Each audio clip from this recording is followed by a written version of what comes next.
Hey everyone, my name is Matt. In this video, I'm going to show you how to make a short testimony video with the hashtag Jesus changed my life. First, you're going to want to record a 1 to 2 minute video, definitely no longer than 3, and I admit mine was 3 minutes. And you want to post this video on social media using the hashtag Jesus changed my life with a capital J, a capital C, a capital M, and a capital L. Make sure to include your church's social media account. If you're a part of Burlington Baptist Church in Burlington, Iowa, ours is at Burlington Baptist Church. If you like our Facebook page, you should be able to start typing in the at Burlington Baptist, and it should pop up for you to click on it. Sharing your testimony is a witness. I encourage you, if you're watching this video and you are a Christian, that you should share the story of what God has done in your life. We love to talk about the things that we enjoy, right? Our favorite movie, our favorite foods, all sorts of favorite things in life. And if God has changed our life and we love Him and we're thankful for what He's done in our life, we should want to tell people about that. Jesus said in Acts 1:8 that you will be my witnesses. Sharing our testimony is an opportunity to brag on our Lord. I borrow here from the Christian artist Trip Lee. I love that idea of bragging on what God has done in our lives as Christians. So this is a chance for us to share the story of our hero, the greatest hero who ever was. So a few tips for your video. First, I would encourage you, if you can, or if you want to, sum up the gospel. I personally use what I call the 4 C's, creation, chaos, Christ, and coming. And if you want to know more about that, I will be making a separate video on how to use the 4 C's and talk about some other methods of sharing the gospel.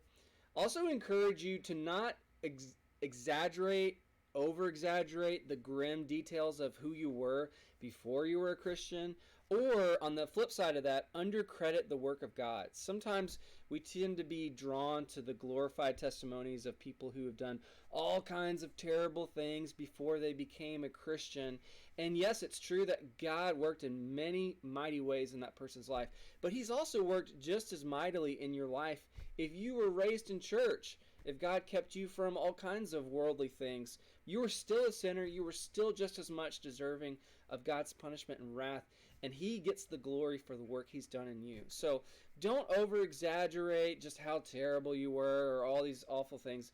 Yes, we know you were a sinner, and all of us, we were sinners. We are sinners before God, but we also don't want to make light of what God has done, and so don't fall on either of those extremes, if that makes sense. Next, don't make the Christian life, after you're a Christian, a life of a bed of roses or perfection or happiness. I love the song, Alas, and Did My Savior Bleed, but the chorus, I think, can easily be misunderstood because it goes, At the cross of the cross where I first saw the light and the burden of my heart rolled away. It was there by faith I received my sight, and now I am happy all the day. Well, are all Christians really happy all the day? No.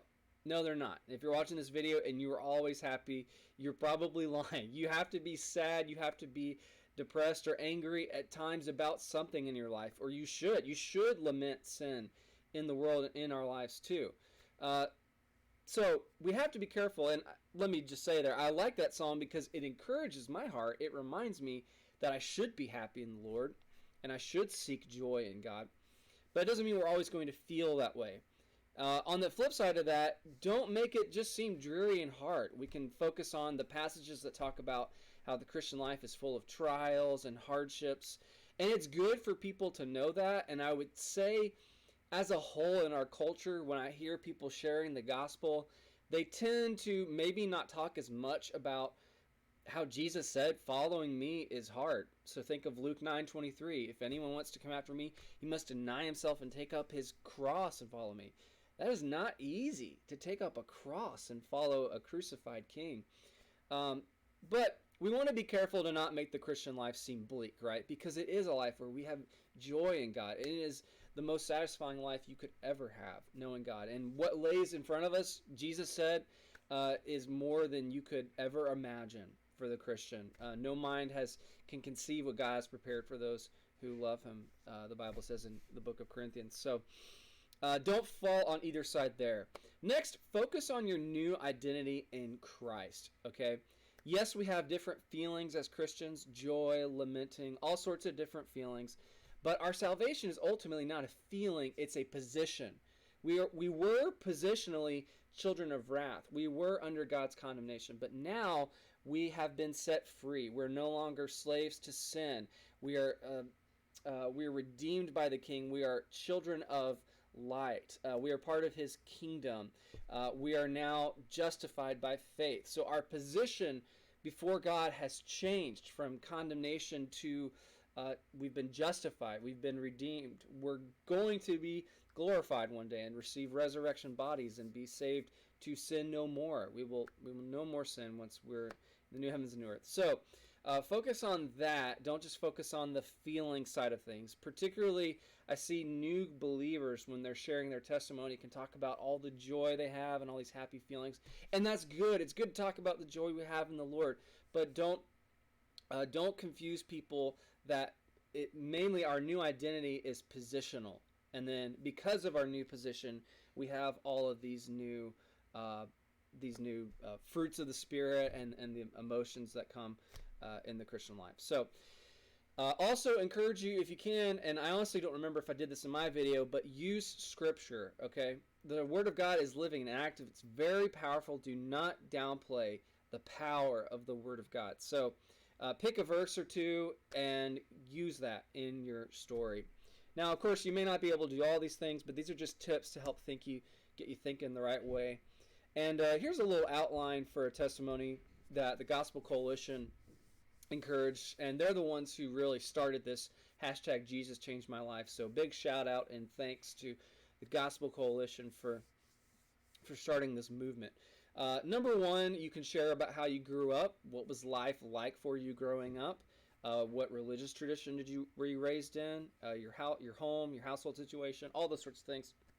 Whatever you think is relevant to share. Again, the video is short, so keep it short and sweet. Number two, what your life was before Christ, maybe who you were like, maybe a particular struggle that you have, it could be whatever.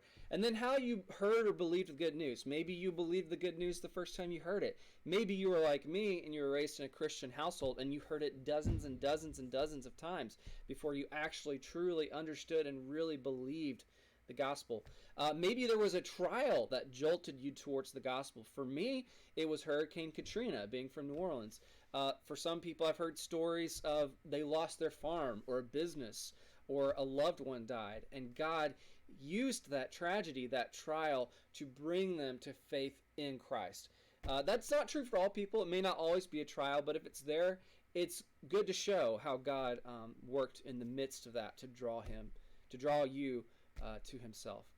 And then number four, who you are now, your new identity in Christ, what he means to you, what life is like for you as a Christian. I saw one precious believer I know sharing about how she has been going through stage 4 of cancer and what it's been like walking with Jesus for her the past few years through her cancer battles. So you can just focus on one trial you've gone through and how Jesus has been with you through it, or what he's showing you in his word. So lots of different ways you can do this. Hopefully this gives you kind of an idea of where to take it.